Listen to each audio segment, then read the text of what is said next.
Welcome to the family meet. Here we come together with extended family, direct family, and close connections, whether it be bond or friendship, to explore the profound importance of family in our lives. And through their heartfelt stories and personal experiences, we uncover some of the lessons, challenges, and joys that make our family relationships so vital. But at the heart of our conversation is the simple but powerful truth that we are all a part of the same human family. And the more deeply we understand and embrace this connection, the better and brighter life will be on planet Earth. And with that said, I have the unique honor and privilege to be not just in the room with a patriarch of the family, but the patriarch of the family meetings, James Ballard. What's going on, James Ballard?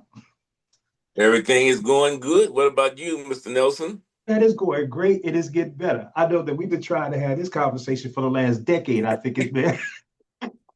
It's been a minute, but I'm a busy man in these younger years, so I kind of keep myself quite busy. But we're here now, and what are we going to get into? Well, first of all, let me just say I honor you, my brother. Even though you were called little brother because you were my mom's little brother, we ended up calling you little brother.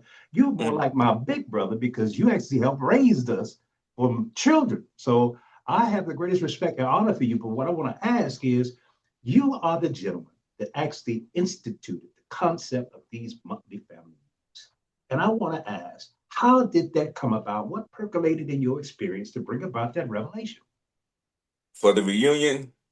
Or no, the meetings, the monthly family meetings. I remember back in the day, we used to have card parties, and you had organized a Christmas savings club kind of thing, and that's Oh kind of yeah, how yeah. that began. Tell me what inspired that.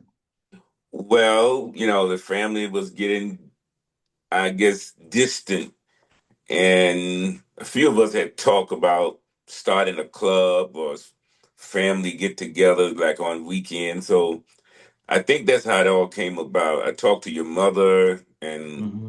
baby sister, so we decided to start doing card games. Mm, And from that, more people start coming, family members and friends. And from that, we started thinking about doing something bigger. So, we went from there to step two, step three, and all that good stuff with the family reunion. interesting, interesting. Now you still coordinating the family reunion, is that correct? We haven't done it, since COVID, Okay. but we was talking about letting some of the younger people get involved and start planning those that's interested. Mm-hmm. Because, Mm-hmm. I think I did it for the last, 20 years or more. At least, at Yeah, at least. least. So I think I gave your daughter the book with the names in, people Mm-hmm. that the family member that's in Detroit and Newbern and Mm-hmm. Tuscaloosa, Chicago, all those places. So we're in the process now of trying to get it started again. Interesting. Interesting. Mhm. It just so happens, I spoke to a mutual friend of ours the other day. He told me to tell you hi. His name is Tony Collins. Tony Collins used to work at the post office where you were a manager, I believe, during that Yeah, time. I remember that name, Tony Collins. Uh-huh. Yeah, Yeah, I he, remember. I he's a remember. he's a prolific musician. But I'm saying it to say, most of my life I've known when you were in the military, you worked at the post office many years. But what's been one of the most, I guess, rewarding or engaging professions that you have been involved in over the course of your experience? Um, well, I was at the post office for 32 years, Really? and it was kind of interesting because I started out as a part-time helper, Mm-hmm. dumping the mail, and from there I went to I changed over to a clerk. And after a few years, I got into the training for manager, and I ended up making a title supervisor for the Mm, last 2 years I was there. mm, So it was rewarding. You get to do a lot of different things, and you travel a little bit, and you meet people. So that and the military, I mm, enjoyed being in the military. I was in the Navy for those 4 years. I didn't go back because I didn't want to go back to Vietnam, but I mm. enjoyed that too. I can imagine you wouldn't want to go back to Vietnam. Everybody's No. trying to get out of there. Well, I do Yes. remember, and I don't know whether or not she was instrumental in your experience, but I remember my mom was instrumental in a lot of people, like my sister, my brother, myself. several other people who actually worked at the post office. How did Yes. you get engaged with that? Did she bring you into that picture? Yes, Dorothy was there, and I had talked with her. And when the test opened back up, I remember she called and told me the test was open. Back then, I think the test was like 4 or 5 hours. Mm, And they cut it down to like maybe 2 hours or less. hmm. But yeah, she did. She notified me that the test was open. I took the test and passed, and the rest is history. Rest is history. Well, let me ask you this, little brother. In the course of your experience, what have been some of the greatest challenges that you have ever faced? Mm, I guess dealing mostly with the family situation because, we had a lot of ups and downs and distant family members, one going one way and one going another, but we try to keep it together. When the main person was alive, that's my mother. Hmm. She would always, talk to us and bring us all together. And when she passed, I guess it fell on me or those that wanted to try to keep something together. Hmm. So it was kind of interesting because everybody is not going to think the same way all the time. Hmm. So what happened, we didn't do nothing for a few years, and then we finally got together and started having a thing in Newport, the little town that we was born in. Hmm. And it got kind of big after a while, and we thought about, well, why not get a letter together and send it to all of the family members Hmm. and start going to different states. So Hmm. that's what we did. We was in Memphis for a couple of years. We went to, I think, Georgia. We did it in Chicago. We came to Tuscaloosa, and it may be a few other places that sort of skipped my Hmm. mind now. But we Hmm. went around to different states. So Hmm. that was very rewarding, and to see the family come together and everybody, keeping in touch and having a good time, just Hmm. talking about family, period. Dude, I personally remember occasions when there would be gatherings where you meet people and you never know. You may walk past somebody on the street and they family. You don't even know they And you family. don't even know who your family members are. And that's another thing that caught my interest, so that we would grow up and know who is related to who. Because that can be a dangerous thing when you don't know your relative, you Hmm. know. So, Mm. yeah. Well, let me ask this question in terms of some of the most outstanding achievements that you've experienced over the course of your life. What would you count that up to? Other than working most of my life, when I retired, I did go to culinary college to be a Is chef. that right? And Oh, I I remember you can graduated. really cook. You can really cook. Yeah, I graduated after 2 years, and the Chicago Sun-Times decided to put me in the paper, with my head and in the kitchen there at the school. So that was rewarding. I finally finished it. I had started once and I stopped, but I started back and I finished it. So I got my Mm, certificates, for those 2 years. interesting.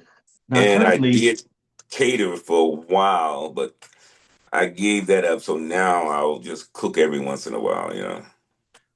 currently, in the context of your immediate family or your extended family, are there things that you do to continue to maintain communication or build those bonds? Yeah, I was a foster parent for years and I still am. Right. Yeah, I adopted three of my sons Really? and we all keep in contact. One of them is here now. He's working on his, I believe, the master in Really? psychology. Yeah, Whoa. I told him he can work on my mind when he graduates. So he got his first degree already, so he's working on the second one. And I've helped, I guess, about 5 or 6 young men, to graduate from high school and they get on. Some go to college, some get out, in the workforce. Hmm. Now that has really been rewarding to see some of the young Really? I can men that imagine. I brought in, brought them in my home, and my very first young man was a Caucasian because when I got involved, they asked me, they say, well, what race you want to help? I say, well, we'll leave it open because if they don't mind, I don't mind. So I Okay. had Caucasian, Mexican, Black, of course, Wow. mixed. So every race, and I hadn't had any major issue doing that. During the whole time, no major Hmm. issue. Hmm. Interesting. That speaks volumes to your character, your personality, as well as the alignment with the divine. Because the one thing that Christ said was that he came for the atonement, which was the at one ment, or helping people understand the unification of what we are already. We Hmm. don't realize it, but we're already connected. So I Yes, really, yes. I really respect you taking that approach, not being biased in any way, and yet making your contribution to the next generation in such a powerful way, man. That's admirable. Mhm. Let me ask you this. If you could say something to my family or to Generation General, like out of all of the experiences that you've had, this is something that if I could just leave you with one jewel of truth, this is what I would say to impact in a positive way those that will follow for generations. What would that be? Keep an open mind. Be ready to forgive those who has we think did us wrong, and then you have to forgive yourself also. And the most important thing is to keep the line of communication open. But Mm, if we can talk through it, we can get through it. And if we're not talking, we're not going mm. nowhere. So That keep the is line of communication open at all times. that is powerful, man. I'm gonna take that to heart. I'm taking that to heart. I really, I've been endeavoring to practice that, but I could see where when you don't, and sometimes because of friction from whatever origin, the solutions that could otherwise evolve and reveal themselves can't come to the surface because you ain't talking. They got to keep talking. And if there is an issue, and there will be, and there has been, if we can talk about it, we can resolve it. Who Well, was it said that if he bring you to it, he'll bring you through it. I don't know who said it, but it's true.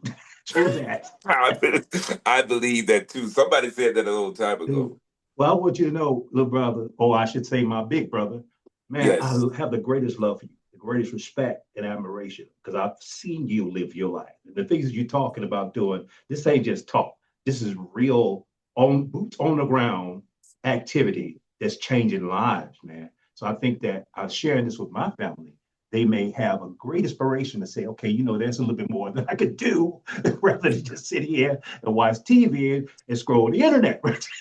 They'll be doing Yeah, something because else. we all can do something. We all can do something.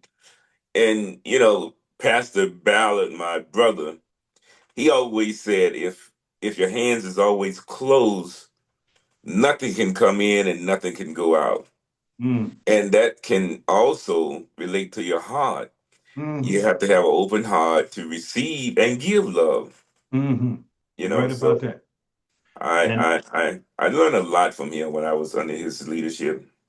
dude, I as well, because he was Yes. one of the greatest lights that, well, I would say the first light. He was the first person that just really became conscious of the fact that this life is more than a notion. This is a real experience here, and you need to be taken with a great assault. Yes. Right. One of his favorite sayings say, we know we didn't come here to stay, and if we know we got to go, it makes sense to have some place to move to. So you come in knowing that you're leaving, so you should be making plans. So when it's time to move, you want to move in the right direction. Yeah, yeah, exactly. That 150. was one of his 100. favorite sayings. 150. Dude, well, let me ask you this. How can people get in touch with you if it's possible? If somebody wanted to reach out to you, because that often happens as a result of sharing this information with my family. Through Mr. Robert Nelson. Okay, I am at your disposal, sir. I'll be your courier, your concierge. All right. And with that Okay. said, do you have any closing thoughts before we close out this segment of the family meeting? No, just say I want to say hi to everybody, and maybe the next reunion you'll be there. Your family, your son, daughter, and everybody always been coming, off and on. So the next time, maybe you'll be involved in helping us plan, and Mr. Robert Nelson will be there also, right? You put me on the spot there. And we got this on record, right?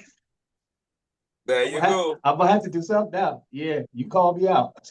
Yes, yes. So not this year, of course, but maybe next year. Hmm. Some of the young people and few of us seasoned citizen. I don't use the word old, but next year I will be 80 years old. I made Oh, 79 my birthday. congratulations, my brother. Thank you. And next year I will be 80. But just because you accumulate the years, you don't have to sit back and get in a rocking chair. Yeah. I'll use my rocking chair when I get 95 or maybe 100. Okay. All right. I But got see, you. I plan to live to be 120. I won't doubt Say it. what? I Say wouldn't what? doubt it. I wouldn't doubt it too. I've seen you go through stuff that would have killed most people never survive some of the stuff you'd have been through. So I don't know what it is, but you got it. Yeah, I one of the things I've learned in these years, I used to live to eat. Now I eat to live. Mm, I changed my eating habits, because you know me when I was a younger man. I was out there, doing a lot of stuff that I shouldn't have been doing. I think most of us did. But Nit always said, as my mother, when you learn better, you do better. yes, sir. This So is I true. learned better, and the Lord is still blessing me because I'm always trying to help somebody, if Mm, I see a person need help. Me and the boys was out one night, and we saw this old lady, around the little mall here, and it was cold and raining. So we stopped and I asked her, could we help? And she said, well, I'm just gonna go right over here. I said, well, can I give you something? So I gave her a piece of money. So when I get back in the car, the boys want to know what I gave her. I said I gave her $100 bill. He said, that's why she was jumping up. So, but that $100, she act like I had given her $1 million. that's And how I it can was. imagine if you're homeless and hungry and out there, $100 will help you out. Yes, that's right. That's right, sir. Yes, yes. Let us take that in consideration and do our own philanthropic things where we can, where we are. With that said, Yes. we're going to close out this session of the Family Meet with James Ballard. Sir, I want you to know I'm grateful for you showing up and sharing. And there's another saying as a radio station I listen to. It says, the world is full of good people. If you can't find one, be one. I like that. I like that. With that said, we out.